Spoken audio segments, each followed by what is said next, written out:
Hello and welcome to A Journey of Clarity, a personal exploration of getting in tune with yourself and in tune with others with your host, Dr. Natanael Costea.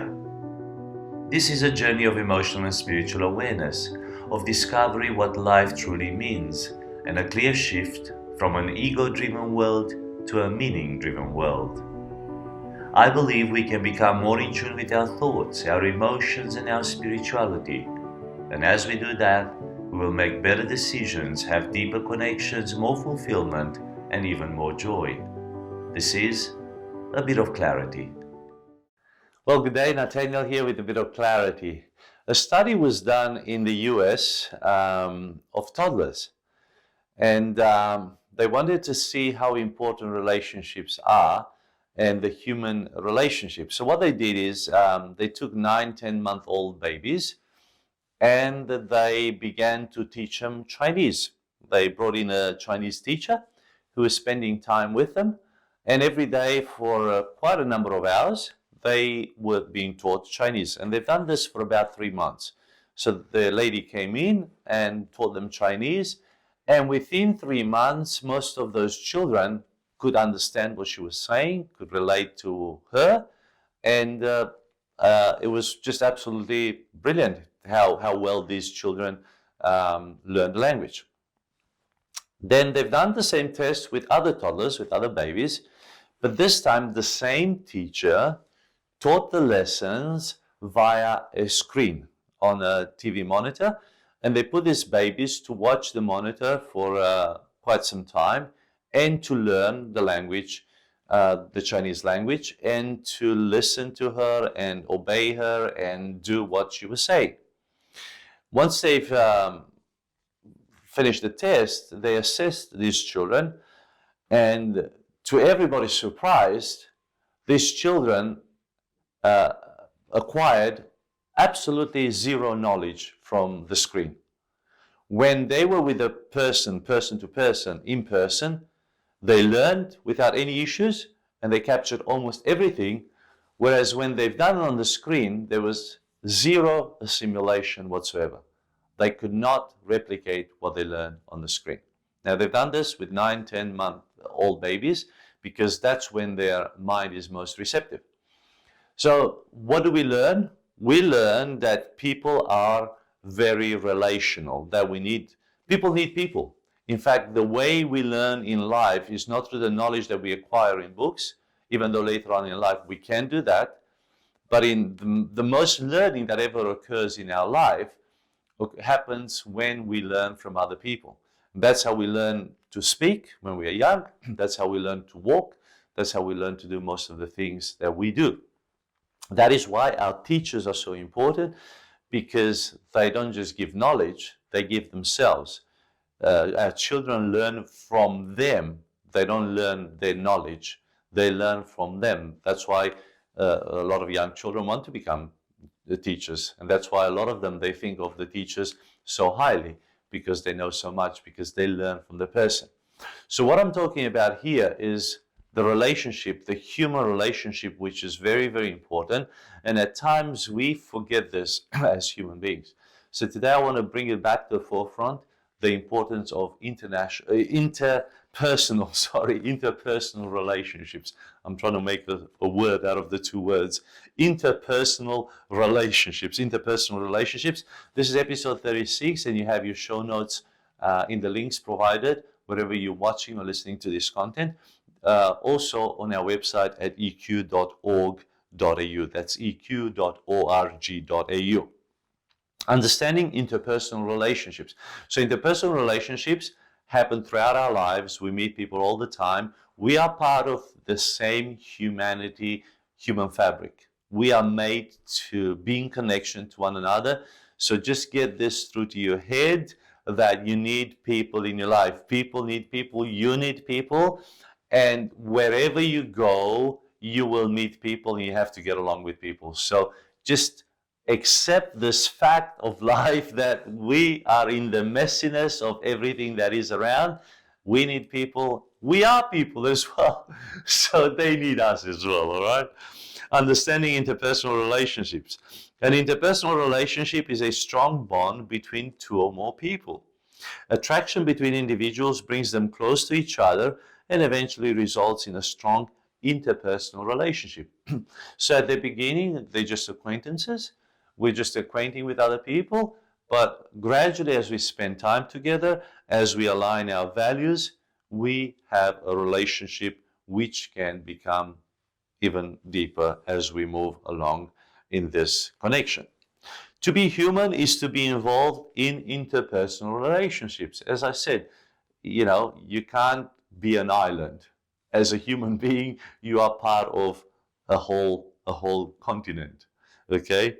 Building strong relationships is something that we all do, having learned these skills from birth. So children make relationships very quickly. They build relationships. Do you want to play? Let's play. Do you want to do this? Let's do this. Immediately they make a connection. And some of us do it very well, and some of us need help to do this. Developing healthy relationships as adults means building on these skills and refining them so that we can adapt around others' needs as well as our own. So it's important to be able to relate to other people, and especially their needs, to also understand yourself. You understand yourself by understanding others. You help yourself by helping others. It's very interesting that today, if you go into a bookstore or if you search online, most books are about personal development, self-help. That there's no books on others' help or helping others. But in fact, in the last 30, 40 years, since this self-help or self-development has become so prominent, it's in our face all the time, it's almost like people don't get better. The industry is still growing. If we are getting better, this industry should be dwindling. It should be going down. It shouldn't be so making so much money, and so many people writing about personal development books and building, bringing content on TED Talks and other bits and pieces. If we are growing and if we are developing, the reason why we are not growing, the reason why we are not developing, is because everything is focused on self-help. But if everything was focused on others, if there was a section in a bookstore called Helping Others, and imagine how many books would be there. Not many, because there's not many people that have written about that. But the result of helping others is helping ourselves. Only when we focus on others do we grow ourselves. So if you want to become better developed, a better person, you got to start helping others. And in the process, you are transformed. You become better as well. That's why helping others is so important. That's how you build relationships as well. That's how you become a more relational person. That's how your interpersonal relationships get better, when you are committed to others' well-being, to others' love, to others' emotions, to others, whatever you want to call it. We interact with other people in many different ways. Some of these interactions are transient. It's just for a little bit of time, for a season, while some of these interactions are deep and meaningful. Some people are in your life for a season, some people are for a reason, and some people are for life. But just understand that there are different levels of relationships. But you are in relationship with other people. You are part of the human society, of the human fabric. You have a role to play, and so do others. You must do your part, but also respect and love others as they do their own part as well. Healthy relationships. Obviously, you don't want to have toxic relationships. We all want to have healthy relationships. Building healthy interpersonal relationships is one of the ways that you use your emotional intelligence. That's why you need EQ. You need EQ, emotional intelligence, to build healthy relationships. You got to know yourself really well. You got to get to know people. You got to respect people. You got to admire people. You got to love people. And as you do that, you are sharing in this beautiful life with other people, and those relationships and bonds get better. Healthy relationships are built around mutual understanding that involves, here we are, empathy. You empathize with those people, and that builds a connection with those people. You see things their way. You begin to understand them. You make an effort to see their point of view. You make an effort to see and feel their emotion. You make an effort to understand these people. It also involves trust. Maybe initially there's a little hesitance in trusting people, but you have to get to a level of trust, and trust is built in time and through that connection, through that relational connection. To have a healthy relationship, there must be trust. And also there must be acceptance of each other's values. So values are very important. If you know your own values, you're able to identify the other person's values. And if they do the same, you can align some of these values and move forward. But your values and their values may not always be the same. But you can respect their values as they respect your values as well. And if you understand this, then you can have better relationships. Some disagreement and conflict will be inevitable, as this is where learning, creativity, and understanding occurs. So if you don't see eye to eye with a person, if there's some tension at times, maybe disagreement is very healthy. Even conflict can be healthy, because these open up the door for you to learn more about the person, more about their point of view, more about their values. You can become creative and moving forward in that relationship, and you become more understanding. Everybody around us needs to become more understanding. It is not that conflict occurs that is the issue, it is how it is managed. So yes, you will have tension. Marriage is one of those cases. Your values may not always be the same. She may have a different way of looking at things. You may have different way, the way you see things. But if you want to manage this, if you have a common purpose, a common goal, if you want to make marriage work, then you become creative, you learn about the other person, you try to understand them, and you make things work. People look at marriages and they say, wow, that marriage is a perfect match. And they say, what's the secret? Well, the secret is work. They both work at their marriage. They get up in the morning and they serve one another. They love one another. They cook breakfast for one another. They do the chores of the house. They look after the children. They look after the pets. They clean the house. They, cook. They make it work. They make time together. They communicate. They chat. Everything is focused on making that marriage the best that they can. What do? They give in. They love. They pour their heart out. They're vulnerable. They value that relationship, and they become deeply immersed in that relationship, vulnerable, fully loving, fully committed, fully engaged, and they give it all. And when they do that and they work at it every day, that marriage works out. It does not work out on its own. It works out because they make it work. They make that relationship work. So when people say, oh, this marriage doesn't work out, it doesn't work out. It never works out. You work it out. You work it out and she works it out, or he works it out. You got to work it out together. It does not work by itself. Nothing moves in this world by itself. Everything, there's a cause and effect for everything. So just know this, that for relationships to be genuine, for relationships to be great, for relationships to be healthy, there is work to be done. And that work generally has to do with our ego, with ourself, where we need to get ourselves out of our way to give way for the relationship to flow, for the communication to flow, for the love to flow, for the engagement to flow, for the connection to flow. Probably don't like me saying this, but it's a reality and you need to hear this. Sometimes here at EQ, at a bit of clarity, you will be confronted. And actually, my purpose is to bring confrontation to every time, to bring a challenge to every time. Because if there's no tension, you will not shift, you will not grow. You need to be tense, you need to be apprehended, you need to suffer a little bit for you to develop, for you to grow. That's the only way we grow. We only grow through suffering, we only grow through tension. We only grow when we are challenged. So my role here is to challenge you to build better relationships. So I'm stirring you up, which is wonderful. I love this, all right? Characteristics of interpersonal relationships. Characteristics of interpersonal relationships, your third paragraph there in the notes. Individuals in an interpersonal relationship must share common goals and objectives. There must be a purpose, there must be a common goal. Otherwise, you got to agree to move in one direction. If there's absolutely nothing at the end of the line, if you're not going towards any direction, then there's no point in walking together. You must have a common purpose, okay? So they should have more or less similar interests and think on the same lines. It is always better if individuals come from similar backgrounds. Now, if you come from similar backgrounds, most likely you will have the same values, or you will have the same outlook on life, the same understanding, the same interest.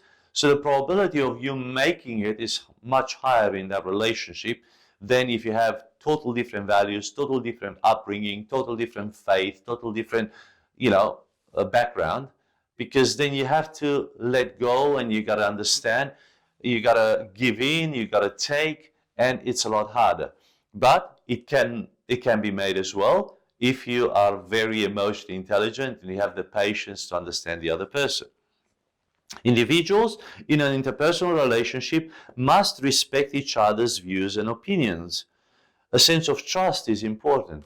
So you are committed to that relationship with mutual respect, where first of all you give respect, and by giving respect you will receive respect. And we actually had a whole episode on this not so long ago about respect.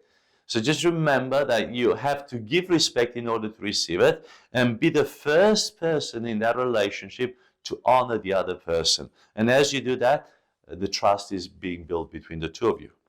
Individuals must be attached to each other for a healthy interpersonal relationship. There must be a connection, there must be a bond, there must be attachment if you want this relationship to be strong and healthy. There must be some common ground where you meet, and that glues the relationship together. And then transparency plays a pivotal role in interpersonal relationship. It is important for an individual to be honest and transparent. Honesty is so important today. It's always been important. People get along together because they are transparent. They can just be frank to one another. They can just be themselves. They can be, in full integrity, open, transparent. They want this. They want to be honest. They want to be known. They become vulnerable. That relationship is strengthened. The bond is there when transparency is real, when transparency is present. So these are some of the characteristics of personal relationships. These are vital for you because every day you're building relationships with people, with your clients, with your suppliers, with your, at work, with colleagues, with people that you meet all the time. You don't know how deep this relationship is going, but you must establish a rapport. You must establish a connection point. And as you grow in that, the better you bring yourself in that connection, the better you are in that discussion, the more chances is that the relationship will be built well. So be very aware on how you carry yourself, how you present yourself, what do you bring to that table, how is your state of being, how's your emotional state, how's your mindset, how's your perspective, how well do you hold on to your values. And as you do that, as you know yourself better and you're open to that relationship, those relationships will become stronger and better for you. So do build healthy relationships, do connect with people, and make this a conscious choice that the relationships that you build with people will be great and healthy. There's an opportunity for you to apply this. And in the application down the bottom, I wrote, think of 3 ways you can improve your interpersonal relationships, and be specific in how you will do this. So think of 3 ways, 3 things that you can do to improve relationships, to improve the way you approach people. But be very specific. For example, I will listen more to understand in the next discussion with this person. I just want to understand their point of view. Another thing could be is I want to go deep with myself to understand my values. What are my values? So I'm going to write things down until I define those 10, 15 values that I have in life. The only way I'm going to recognize these values in other people is if, first of all, I have an awareness of them in my life. What do I hold on to? What's important for me? Because when I do that, I will be able to understand other people, their values, and to see if some of these synchronize with mine. The third aspect could be, what's my purpose? What are some of my goals in life? What are some of my objectives? Write them down, be aware of these, And then as you meet other people, try and understand what their purpose is. So let's say if you have a client, you got to understand why he or she should buy your product. So the more you understand yourself, the more you are aware of your needs, of your purposes, of your objectives in life, the more in tune you will become with their needs. And then you can address them and bring the product, the service that you have to them, and be able to close the deal with them. So find 3 of these ways in which you can improve the interpersonal relationships you have with other people. Be very specific how you will do it, and go ahead and do it. I really pray that this chapter on episode 36 on interpersonal relationships moves you forward so you can build better relationships, especially with those who are close to you. Better relationship, intimate relationships with your husband, wife, children, grandparents, your parents maybe. And then as your circle expands with your immediate friends, and then as your circle expands with colleagues and clients and so on. It's very important to have meaningful relationships. Go deep with your husband, go deep with your wife, get to know each other to the fullest potential. Don't be satisfied with shallow relationship, especially in marriage. With your children, go deep. With your parents, go deep. With some friends, you can become intimate. You can go deeper. It's always important to have 2 or 3 friends that you can go and have the right connection. But you'll say, Natanael, I become vulnerable. What if they betray me? Even if they betray you, it is still worth having that relationship. And when they betray you, if they walk away from your life, they were there for a season, but that season was worth it. What if they use it against you? That's their problem. You can forgive, you can love, and move forward. But don't rob yourself of the opportunity to have the relationship, even if you get hurt. It is better to have had that relationship and have the experience and the fullness of the meaning of that relationship and be hurt, because you will grow from it. You will make better choices and better relationships next time. So learn from this, move forward, build better interpersonal relationships. I tend to combine these 2 words, interpersonal relationships, and come back next time. Drop me an email, drop me some feedback, and let me know how you're going with this. I'll see you next time.